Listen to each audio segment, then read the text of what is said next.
Class 11-এর first সেমের দেখি 40 marks ইংলিশে তোমাদের। তো বেঙ্গলি এবং ইংলিশে তো 40 মার্কস তোমাদের এবং 20 মার্কস করে প্র্যাকটিক্যালে রয়েছে। তো এবার কেমন সাজানো হয়েছে না, প্রোজ অর্থাৎ কবিতা যে গল্প যেগুলো রয়েছে, গল্পগুলোর সাজানো হয়েছে 10 মার্কসের, কবিতা ভার্স সেরকম 10 মার্কসের, র্যাপিড রিডার 10 মার্কস, আর টেক্সচুয়াল গ্রামার 5 মার্ক, এবং রিডিং কম্প্রিহেনশন অর্থাৎ আনসিন যেটা থাকবে ওটা হচ্ছে 5 মার্ক ফার্স্ট সেমিস্টারের ক্ষেত্রে।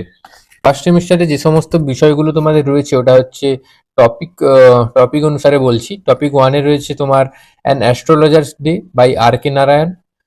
Second, the Swami and mother worship from the master as I saw him by sister Nivedita, অর্থাৎ সিস্টার নিবেদিতা মানে ভগিনী নিবেদিতার লেখা একটা গল্প, যেটা হচ্ছে স্বামীজিকে নিয়ে লেখা। টেক্সট একটা রয়েছে Amarnath from the master as I saw him, এটাও সিস্টার নিবেদিতার লেখা। And the model millionaire by Oscar Wilde, Oscar ওয়াইল্ডের একটা টেক্সট যেটা হচ্ছে মডেল মিলিয়নার।